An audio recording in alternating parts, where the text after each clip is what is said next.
Hello बच्चों, स्वागत है आप सभी का आपके अपने यूट्यूब चैनल राजेश गुरुजी। तो हम पढ़ रहे थे मॉडल पेपर, जिसमें हमारे चल रहा था मॉडल नंबर 6, जिसमें हमने 12 क्वेश्चन कर लिए। आज स्टार्ट करेंगे हम क्वेश्चन नंबर 13 से। तो देखो, 5% वार्षिक ब्याज की दर से 200 रुपए का 2 वर्ष का साधारण ब्याज बताना है। और साधारण ब्याज का फॉर्मूला क्या था? साधारण ब्याज का फॉर्मूला बताया गया था आपको, मूलधन इंटू दर इंटू समय बटावा 100। तो फॉर्मूले मान रख दो। मूलधन कितना हमारे पास में 200 रुपए, दर कितनी है 5%, समय कितना है 2 वर्ष, बटावा 100। दो बिंदु कैंसिल, 5 दूनी 10, 10 दूना 20, ये 20 रुपए। तो ये ब्याज के हो जाएंगे 20 रुपए। ऑप्शन डी इसका सही हो जाएगा। ठीक है, तो अगला देखिए, रिक्त स्थान की पूर्ति करनी है।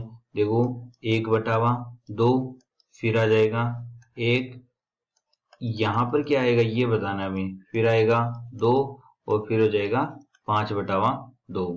तो देखो, पहले आधा, फिर 1, फिर यहां पर क्या आएगा, फिर उसके आगे 2 और फिर बाद में 5/2, यानी कि इसका हो जाएगा 2.5। तो देखो, आधा आधा बढ़ रहा है, आधा आधा बढ़ेगा तो यहाँ पर आधा, फिर यहाँ पर 1, तो यहाँ पर कितना हो जाएगा 1.5 हो जाएगा। 1 से 1/2 हो जाएगा। इसको हम 2 एकम 2 और 1 3, 3/2 कर देंगे। ठीक है, तो ये ऑप्शन हो जाएगा 20 का सही हो जाएगा। अगला, 1.2 इंटू 1.2, इन दोनों को गुणा करके फिर 0.44 को घटाना है। तो देखो, पॉइंट को हटाने के लिए 1 0, फिर पॉइंट को हटाने के लिए 1 0। 12 को 12 से गुणा करने पर कितने आएंगे 144, और बटावा 10 को 10 से गुणा करेंगे तो 100 माइनस 0.4। तो ये 2 अंक छोड़ करके पॉइंट लगाना है, तो 0.44 माइनस 0.44। अब ये इसमें से घटाएंगे तो हमारे पास में आ जाएगा 1।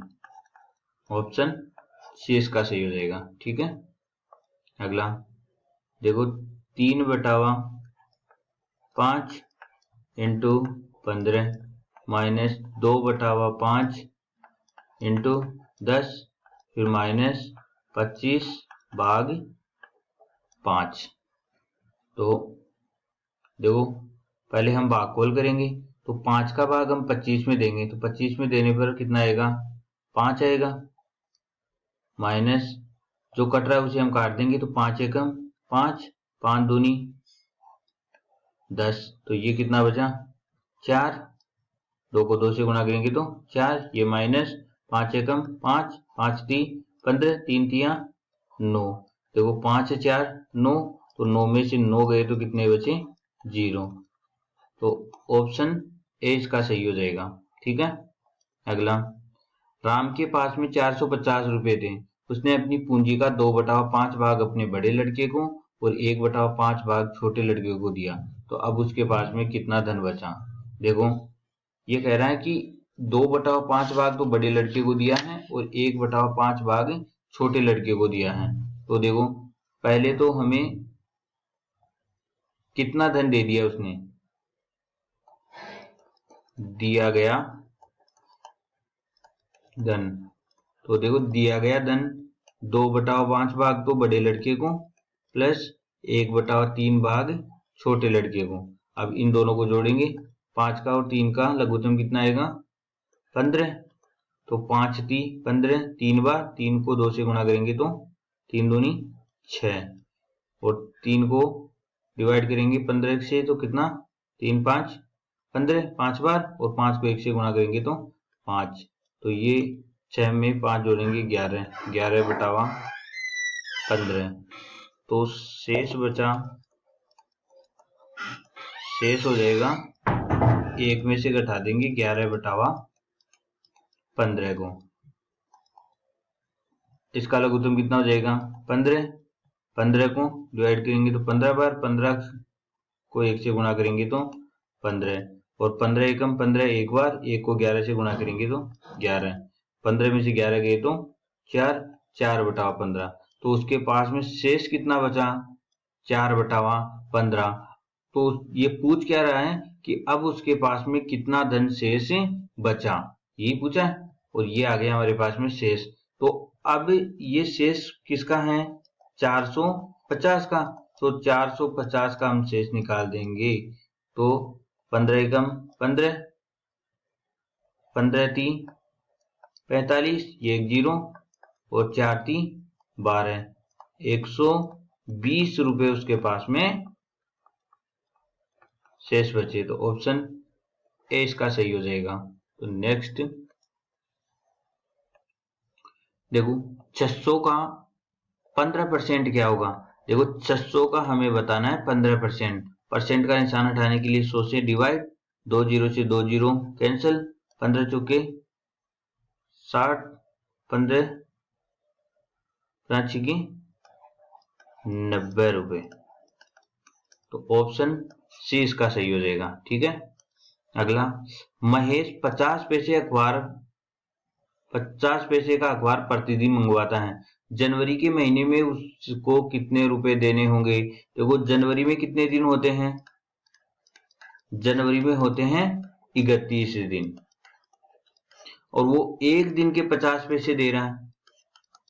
एक दिन के 50 पैसे दे रहा है, और 50 पैसे को हम रुपए में बदलेंगे तो 100 से डिवाइड करेंगे। तो 50 एकम 50, 50 दूनी 100, तो ये हो गया 1/2 रुपए। अब 31 दिन के हमें बताने हैं, तो 31 दिन के बताने के लिए कम का दे करके ज्यादा का पूछे तो हम क्या करते हैं? गुणा। तो इसको 1/2 से गुणा कर देंगे। तो इसको हम गुणा करेंगे, तो गुणा करने पर हमारे पास में आएगा 15.50 रुपए। ये हमारा आंसर हो जाएगा। तो ऑप्शन ए इसका सही हो जाएगा। ठीक है। अगला, एक कक्षा में 40 विद्यार्थी परीक्षा में फेल हुए, तो पास होने वाले विद्यार्थियों की संख्या बताओ। एक कक्षा में 40 विद्यार्थी, अच्छा ये क्वेश्चन आधा हो गए। 40 विद्यार्थी थे परीक्षा में 20% विद्यार्थी फेल हो गए। परीक्षा में 20% विद्यार्थी फेल हो गए। ठीक है। तो 20% विद्यार्थी फेल हो गए, तो हमें फेल कितने हुए? 20%, यानी कि 40 का 20% फेल हो गए। 40 का 20% फेल हो गए, यानी कि कितने फेल हो गए? 8 फेल हो गए। तो ये क्या पूछ रहा है? पास होने वाले विद्यार्थियों की संख्या। तो पास कितने होंगे? 40 में से 8 घटा देंगे तो कितने आएंगे? 32। तो 32 विद्यार्थी पास होंगे। तो ऑप्शन 20 का सही हो जाएगा। अगला, एक जुराब के जोड़े का मूल्य एक टोपी के मूल्य का 2 गुना है। यदि कि 5 जुराब के जोड़ों का मूल्य, देखो 5 जुराब का मूल्य कितना हो जाएगा? 5 जुराब के जोड़ों का मूल्य कितना है? 1250 रुपए। तो एक जुराब के जोड़े का मूल्य कितना हो जाएगा?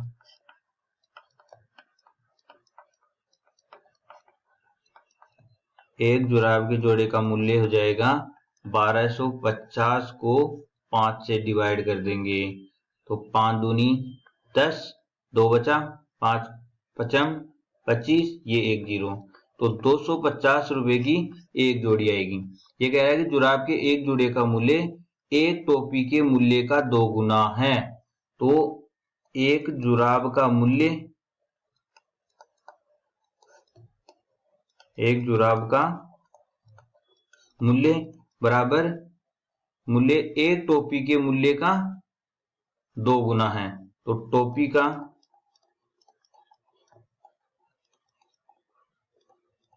टोपी का 2 गुना है, तो ये क्या हो जाएगा? Divide by 2।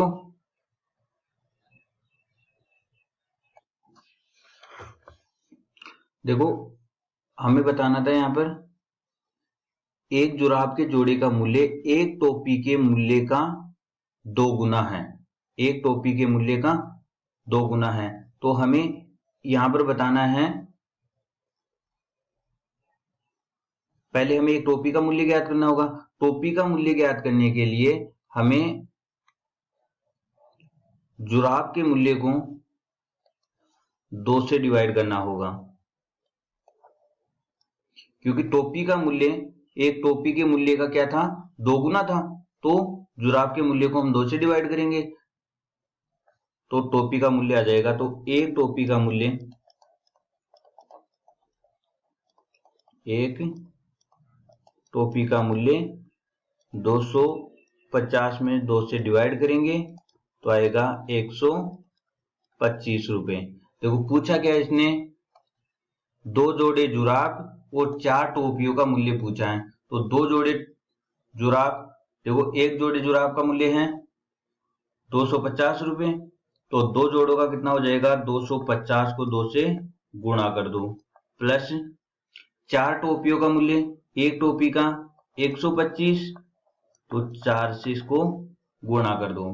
देखो 250 को 2 से गुणा करेंगे तो आएगा 500, और 125 को 4 से गुणा करेंगे तो आएगा 500। दोनों को जोड़ेंगे तो कितना हो जाएगा, 1000 रुपए। ठीक है, तो ऑप्शन 20 का सही हो जाएगा। ठीक है, अगला, ए एक संख्या है, ए में 5 जोड़कर प्राप्त संख्या को 10 से गुणा कीजिए। इस गुणनफल में से 8 घटाकर प्राप्त संख्या को 2 से भाग देने पर 151 प्राप्त होता है। तो संख्या ए क्या होगी। देखो हम इसे ऑप्शन से भी कर सकते हैं और वैसे तरीके से भी कर सकते हैं। देखो 1 को 5 से गुणा करना है तो 1 को हम 5 से गुणा करेंगे। अब ये कह रहा है कि प्राप्त संख्या को, नहीं, ए में 5 जोड़ना था, ए में 5 जोड़ना है, फिर जो संख्या हमें प्राप्त होगी उस संख्या को हमें 10 से गुणा करा, तो ये संख्या हमें प्राप्त हुई, इस संख्या को हमने 10 से गुणा किया, तो गुणा करने पर कितना हो जाएगा, ये हो जाएगा 10a प्लस ये हो जाएगा 50। तो गुणा किया, इस गुणनफल में से 8 को घटाना है। अब देखो ये जो संख्या हमें प्राप्त हुई इसमें से हम 8 को घटाएंगे, तो 8 को घटाने पर हमें प्राप्त होगा 10a प्लस 50 से 8 गया तो 42। 8 घटाकर प्राप्त संख्या को 2 से हमें भाग देना है। अब ये जो संख्या है इसमें हमें 2 का भाग देना है, तो भाग देने पर हमें कितना प्राप्त होगा, 151 हमें प्राप्त होगा। अब इसे हम हल कर लेंगे। ठीक है, तो 2 भाग में है, जब बराबर के निशान से दूसरी तरफ जाएगा तो ये किस में हो जाएगा, गुणा में हो जाएगा। तो ये हो जाएगा 10a प्लस 42, 151 को 2 से गुणा करना है, तो गुणा करने पे कितना आएगा, 1 को 2 से गुणा करेंगे 2, 5 दूनी 10, 10 की 0 हासिल की 1, 2 एकम 2, 2 और 1 3, 302। तो 10a प्लस 42 बराबर 302। अब ये प्लस का है, बराबर के निशान से दूसरी तरफ जाएगा तो ये किसका हो जाएगा, माइनस का हो जाएगा।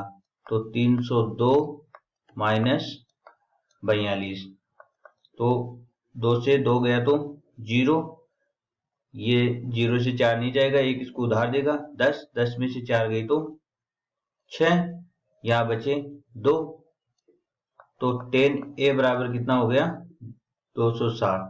तो a बराबर कितना हो जाएगा, 10 का इसमें भाग देंगे तो 0 से 0 कैंसिल हो जाएगा, तो a का मान हो जाएगा यहाँ पर 26। ठीक है, तो हमारा आंसर हो जाएगा यहाँ पर 26। ठीक है, तो आज के लिए इतना ही। वीडियो अच्छा लगे तो लाइक, शेयर और सब्सक्राइब करना ना भूलें। Thank you.